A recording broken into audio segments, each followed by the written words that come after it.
Hi there, it's Dale Alina here. I'm coming to you on a Sunday. This is Sunday 27th of October.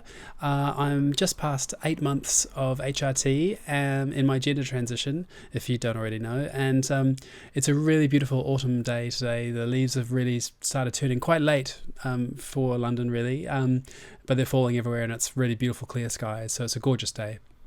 It was the end of British summertime this morning, so I got up too early and went for a swim, and that was something really fantastic for me to do. And it's actually a bit easier in winter because I swim in like a rooftop pool, and in summer it's just rammed full of people, and I've been a bit shy about going up and swimming in the mornings. But what I usually do is Saturday mornings and Sunday mornings, if I'm not running on Sunday, which I normally go to the forest and run in Epping, I will go up to the pool on Saturday morning and go for a swim and just do some lengths and then have a nice breakfast at the cafe nearby.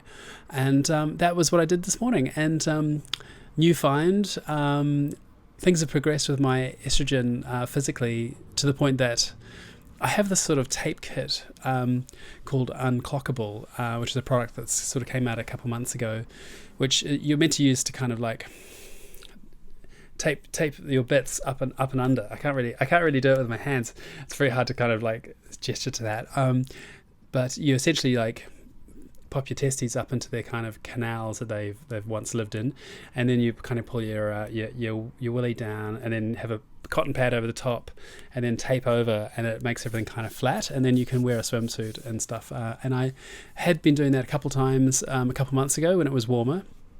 And because of my HRT, things have really gotten quite smaller down there, so there's really not much to speak of.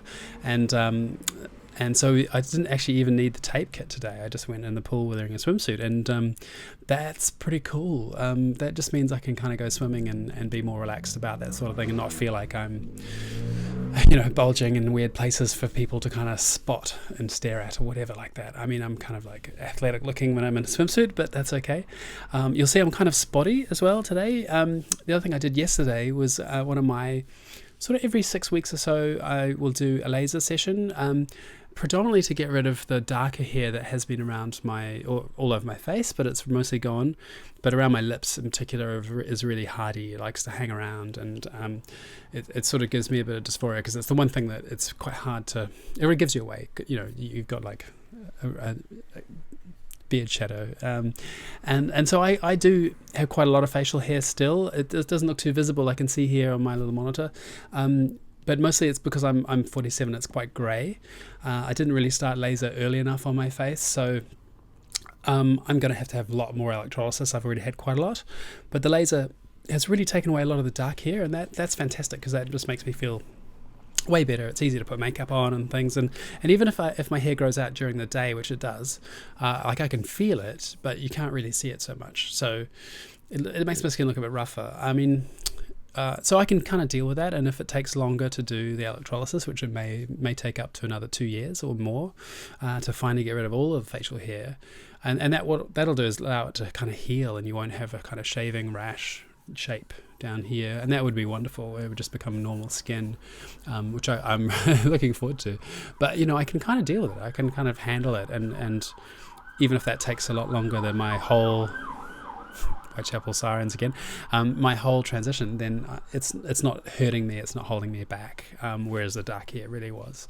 But the Scottish lady who did my laser yesterday, and the first time I went and did like a full body one, which is what I've been doing, I was incredibly shy, and I was really worried about putting the people doing it through that process of kind of doing your complete body, essentially, including your genitals and things.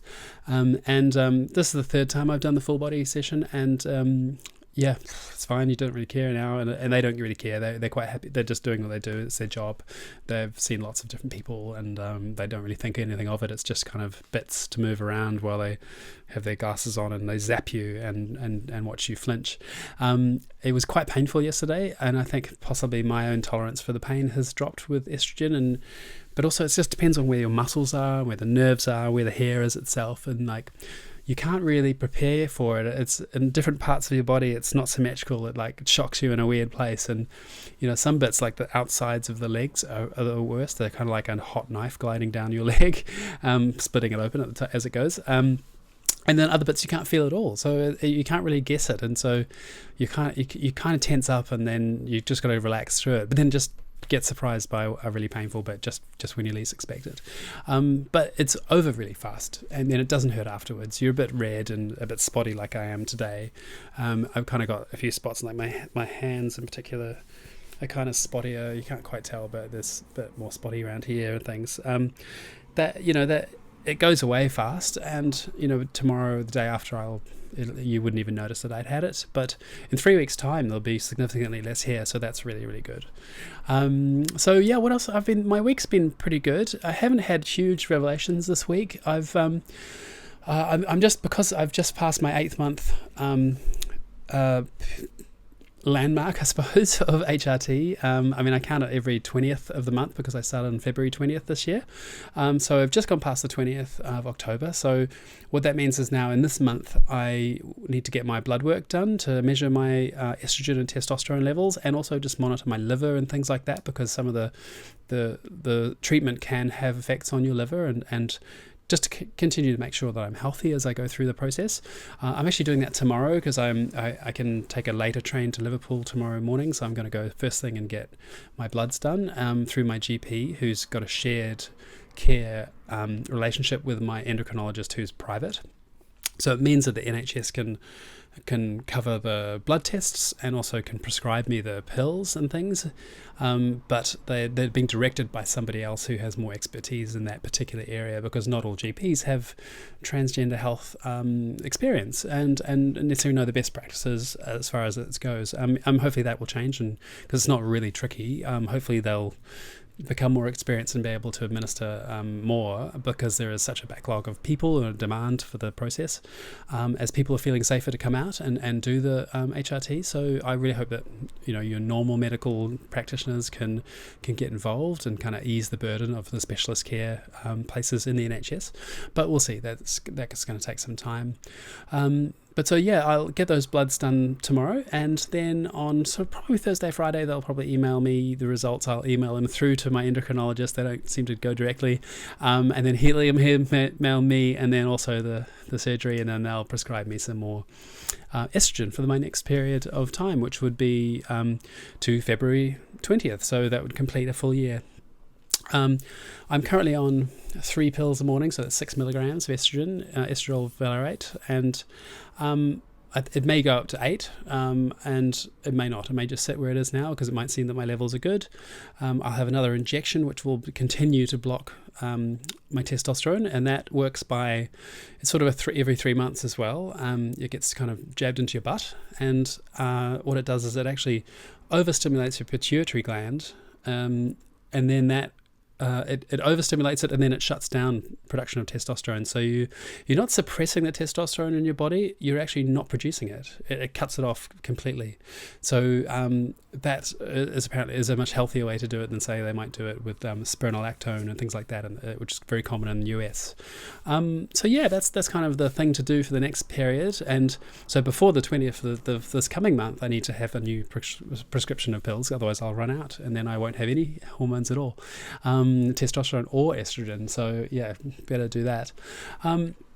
What else has happened this week? Well, nothing huge. Huge for me anyway, but I've really been observing a lot more kind of negative press online for trans people. And, the big lesson of the week is probably don't read down in the comments on things on Twitter, in particular, because, there was a cyclist. I was a racing cyclist when I was younger, quite a lot younger, in my teens. So never got into the sort of senior or worlds level, and I didn't quite get to junior, so I was sort of 16, 17, but I did quite well. It's always been part of my life, cycling, and so I've always had an interest in it, and so I would kind of understand it. And also going through HRT myself, I have a good appreciation for what it is actually doing to my body. As someone who's always been quite athletic, I've definitely put on a bit of weight, like I'm really noticing it around here today in particular, which is fine, and obviously here as well, but my hips and my legs have really changed shape. I really noticed that this week in particular, that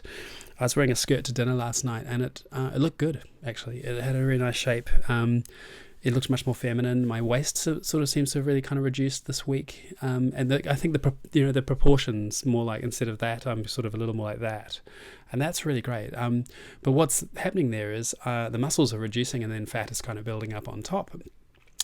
Which is fine. It's all exactly what I'm after. I mean, it's more feminizing, so that's great. And I can still do my sport. I can still go running, and like most women can go running and train and things. But it's definitely reduced my capabilities, my kind of top end of where I would be if I was doing sports more seriously. And of course, you can train those things to compensate. But the truth of the science of it is that HRT does make a massive difference to your physical power output, which is how it's measured in cycling, and it's extremely measurable. And these days, cyclists measure their power output very precisely and constantly. So it's quite a known field as far as like what levels does an elite athlete have in this category or in this category, or male or female. And HRT is administered, or cycling is administered by the UCI, which is an international cycling body, and the IOC, the International Olympic Committee. And their studies of a very long time have measured power output and endurance and recovery between men, women, and trans women, trans men. And the trans women who have been on HRT for at least a year, like no one can just jump into a women's category and start competing. You have to have a testosterone level below a minimum for a minimum of a year before you could compete in whichever category it is as a trans woman. And so that's extremely measured, and it's been, and the UCI is very into anti-cheating and not giving people too much of an advantage. So there's a lot of stuff online about, particularly a cyclist called Dr. Rachel McKinnon, who just defended her world title in sprint on the track in Manchester, I think it was, in the World Champs, Velodrome World Champs, and this is in a particular category. She's a master or a senior, so she's in the 39 to 44 category, I believe. So it's not like this is like a big open category. And she broke a record and she won, but she's still just ahead of the person who came second. That wasn't like she was like a lap ahead of anyone like that, or like slaughtering the competition. And she doesn't win all that often. This is like a big deal for her. But people have been really piling on against her, and the comments are really terrible. They're kind of like calling her a man, and she's legally female, and she has been transitioned a while ago. And it's quite hateful, and it's easy to make the mistake of trying to argue the logic or the science back to the people who are anti-trans people competing in sports. And I really feel it, because I can feel that my natural capabilities as a sports person have dropped just a bit, and if you were in elite sports, that's the edge between winning and losing. You're at your peak and you can train at your peak and you're competing at a high level with other people, and there's obviously variations within that. But if you were to take your sort of like 10% drop down, that's you're not in elite status anymore necessarily. And interestingly enough, 10% is about the difference between men and women in cycling, I believe, and athletics of speeds and things like that. But I could be wrong about that. That's just more anecdotal. It's just what I've kind of think I read. So yeah, I'm no expert, but this is interpreting what I've read over the years. But yeah, on the comments, people were calling her a man and saying, wrong, it's not true. You've got inherently more capability because you were a man over women who are cisborn, and so it's an unfair advantage. And those things have been measured, and it's just not true. If you had just decided to come out and self-identify as female and then compete in an event, yes, sure, you'd be a man basically competing in a women's event, so you would have a distinct advantage. But if you have gone through HRT and you've gone through suppressing your testosterone and your muscles have atrophied, as mine are doing currently, your body is really different. It really changes. And even if you're training at the top level, that there is that 10% drop, and that puts you in very, very level with women, or even under women in those categories. So it's really interesting trying to like fight those people online, and they're not really. Dr. McKinnon replied to a bunch of people on Twitter and said, please don't reply to these people and try to convince them, because you won't convince them. And I think she's right. I think there's not logic in it. There's a lot of fear. There's a lot of the idea that trans people are going to take over women's sports. And it's just not true, because if that was true, it would already have happened. Trans women have been competing for years, and they don't do that well, to be honest with you. And if anything, there's a distinct disadvantage to having the male physique changed to a female person through gender reassignment surgery or hormonal therapy. And the best analogy I can think of is you took a big American muscle car with some sort of giant Hemi V8 engine in there, took that engine out and put in like a 1.2 litre Toyota engine. That thing's not going to be as quick as the Toyota would have been that the engine came from. It's a big heavy car with a smaller motor pushing it along.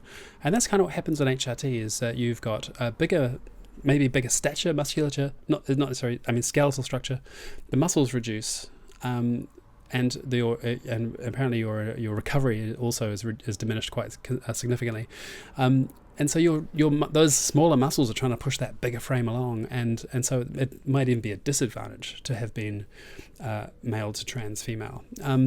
But yeah, I mean, again, I can't say I'm an expert in this. I just know what I'm feeling as I'm going through this is that I will get the enjoyment I get out of sports. I don't think I'd ever be an elite of any sort in sport ever again, despite really enjoying it as a younger person. But I will go running, and I'll go swimming, and I'll go cycling, and it'll be great. And it'll be a little bit tougher, and I'll be a little bit slower, and I won't recover maybe quite as quickly, but I get to be me as I do it. And Dr. McKinnon is not as fast as she would have been if she trained to the level that she trains now as a man. She is really highly trained and works her ass off to compete as a woman, and she is occasionally just that little bit faster than the other women around her, just like any other athlete would be when they're competing with their colleagues. And sometimes they win and sometimes they lose, and we're not talking about full laps of the velodrome ahead of anyone. We're talking about wheel lengths. So I've kind of gone on about that, but I feel like I needed to get a bit of that off my chest, because the sports thing, it's quite personal to me, and it kind of gets me down. But I suppose the upshot of it is that these people who are biased against trans people aren't really interested in information. And one of the reasons I do this vlog is to record it for myself and be able to talk these things out to myself as much as to you. And the other reason is that it's a small way of combating the misinformation, and maybe someone might understand a little bit better by listening, or just at least empathize and feel like trans women, trans men are human beings and deserve some respect for that, and just want to get on in their lives as best they can. And I wouldn't imagine at all that Dr. Rachel McKinnon in particular would want her competing with anyone to be unfair. That's not the point of winning in cycling in any sport. It's not to have a massive advantage. I suppose doping might just discredit that idea slightly, but that's like a marginal gain system of winning. And yeah, I think it's important that trans people are just recognised to be people too, first and foremost, and can be quite nice people as far as I've come across. There are a couple of idiots too, but like everyone. But on the whole, I found trans people just want to get on their lives and have a good time and be happy, and make up for some lost time occasionally and be happier than they perhaps were. I've gone and rambled on again, haven't I? Jeez, I've got the big long bar thing going up to 568 bars, so it must be really long. So I'm going to sign off now, and I hope you've had a lovely weekend and week, and I will try and record another one of these next week or the week after. Okay, bye.